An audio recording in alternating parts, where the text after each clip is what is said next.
What's up, YouTube? This is Bystander X79, guys, and I'm coming to you with my latest deck profile for November 2019. And today, I'm kind of busting it out old school by going back to my deck with my favorite monster of all time, and that is the Blue Eyes White Dragon.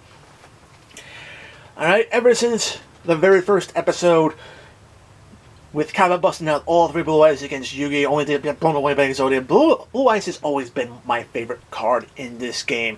I've always had a deck with the Blue Eyes White Dragon in it, and I can tell you right now, I keep coming back to it time and time again, updating it, making it better, or making it do other things. And I can tell you this right now, this particular deck takes advantage of some of the newer additions that we got on the recent ban list, and I can tell you right now, the deck still has some pretty explosive plays and can crush your opponent under the weight of some very powerful monsters when they hit the field. Alright? So, without further ado, we're going to get right into this deck. Alright? And here we go.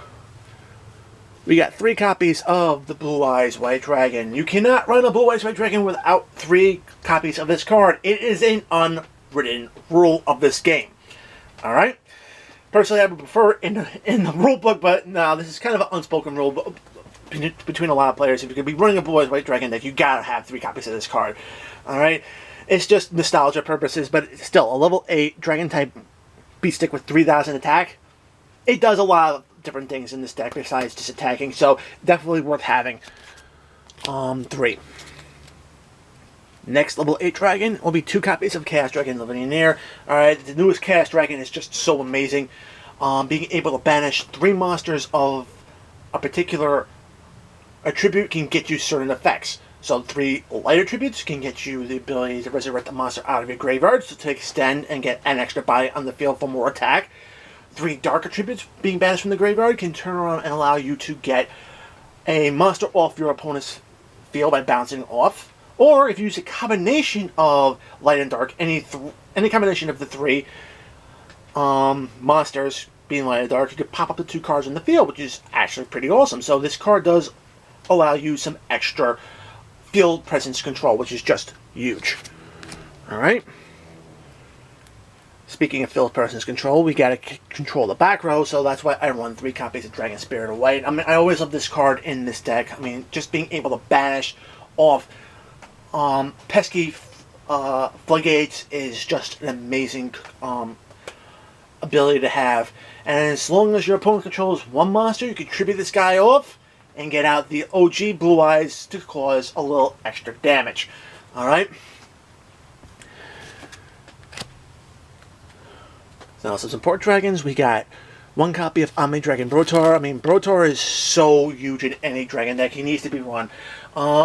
Basically, whenever this guy is special summoned, whether it be from the graveyard or from your hand, when a dragon type monster is destroyed by battle or card effect, you also get the ability to target another card on the field and search your deck for a dragon type monster that matches that attribute of the monster you target. So if you target a light attribute monster, you're searching out any of the other light attribute dragon type monsters that are in this deck. If you're searching if you target himself, Brotor, you can actually turn around and search out Chaos Dragon Legionnaire, or you can search out Red Eyes Darkness Metal Dragon, and that's typically the card I usually search out first, primarily because it's just such an amazing toolbox card. 2000 attack, being able to special summon out another dragon type monster from your hand or back from your graveyard is so huge. Alright? Always worth having in a dragon type deck. Alright? Now I am focusing a little bit more on discard effects in this particular build, so I am running the Tempest package, 2 copies of Lightning, the Dragon War of Drafts, and then 1 copy of Tempest, Dragon War of Storm. Alright.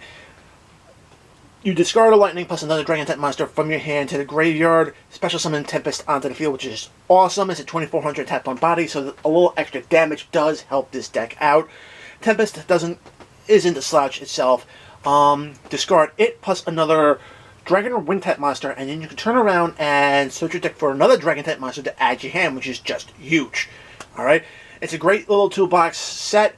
Whenever Tempest is special summoned, he always comes back to your hand, so you do have that option to use his search at a later point. Alright, we got 3 copies of Sage with the Eyes of Blue. Sage is just an amazing card. Normal summon that you're searching out another light attribute tutor monster to add to your hand from your deck. Or you could, while it's in your hand, you could target an effect monster you control, send both Sage and that effect monster to your graveyard, and special summon a Blue Eyes monster right from your deck. Alright? Cool toolbox card, always very useful. A lot of people forget about that second effect, but it does come up when you need that extra body. Alright. And of course, the light tuners you're searching out is the 1 copy of the Whitestone of Legend and 1 of the 3 copies of the Whitestone of Ancients.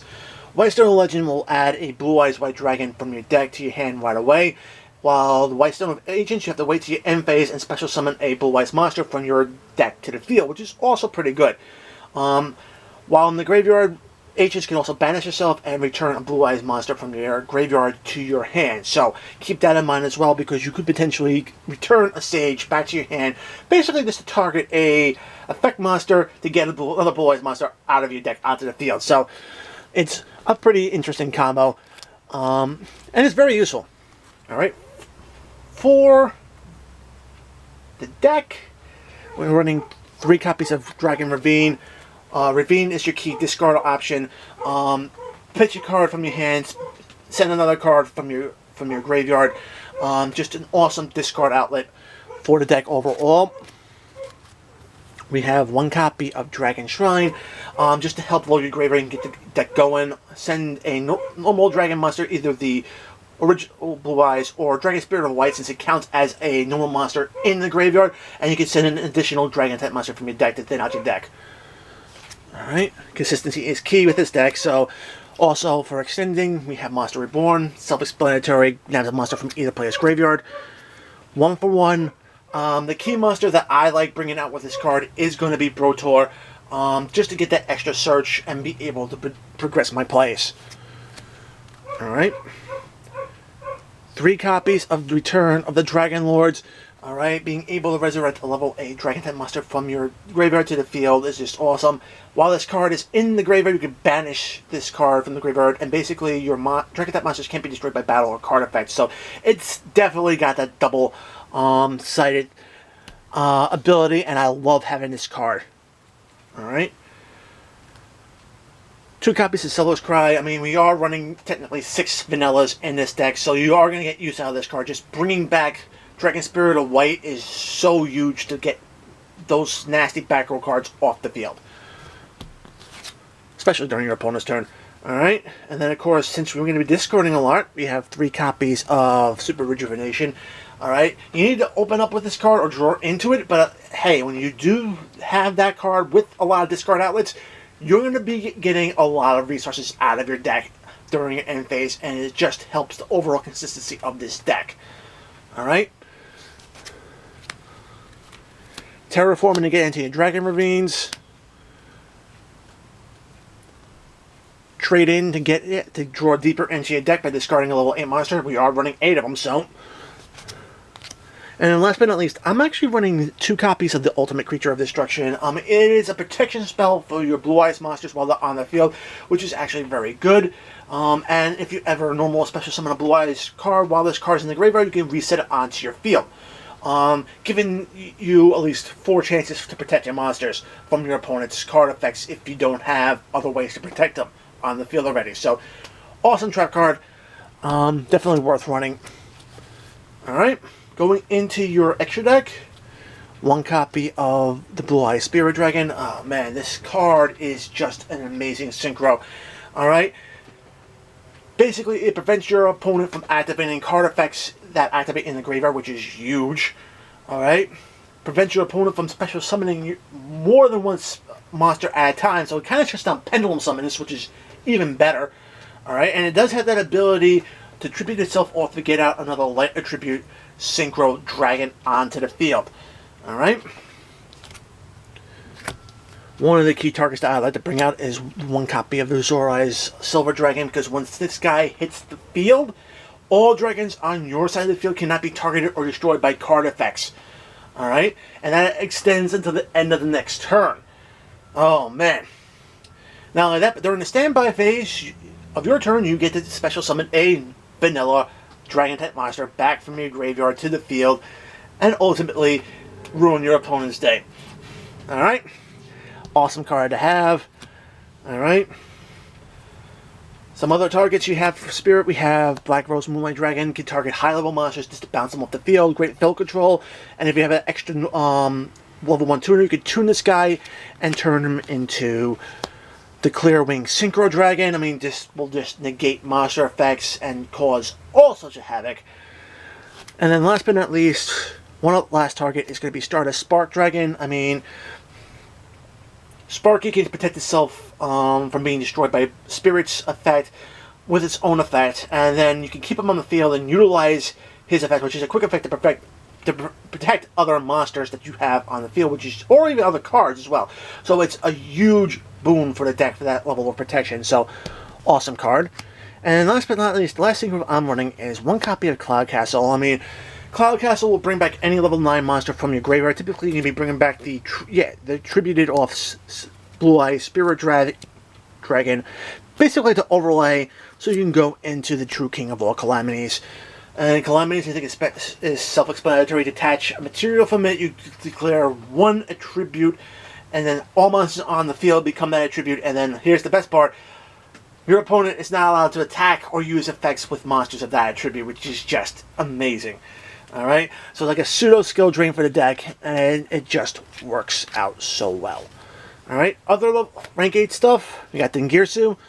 Alright, I think it's pretty self-explanatory. Detach a material to send a monster from your opponent's field to the graveyard. It helps protect your field from card destruction effects. We have the Galaxy Eyes package. Basically steal, and you can link off with that monster or overlay into another monster if it's a level 8. And then you got 2 pops off of full armor and Cypher Blade. And last but not least, we also have number 38, the Hope Harbinger Dragon Titanic Galaxy, basically to negate spell cards and redirect attacks from away from your smaller monsters. All right. Now, for the links, not that many links in this. We have Link Karibo, which is just huge. Being able to tribute itself off to bottom out one of your opponent's attack, especially if they're trying to swing over a key monster you want to keep on the field. Very important. Alright. We got Salamangreat Alamirage, which is awesome. Another great Link 1 to lead off with. Just off of a normal summon of a Sage with Eyes of Blue. Alright, protects any normal summon monsters, and you can turn around and tribute it to basically protect monsters even further. Awesome. And the last Dragon-type monster, Link monster I'm having is the Heretic Seal of Heavenly Spheres. I mean, it's a huge card to have. Basically, tribute off a Dragon-type monster from your hand or the field, and you can bounce one of your opponent's monsters off the field, which is just amazing. Tribute itself, and you can special summon Dragon-type monster right from your hand. So that's actually very useful in all regards. Alright, let's get this.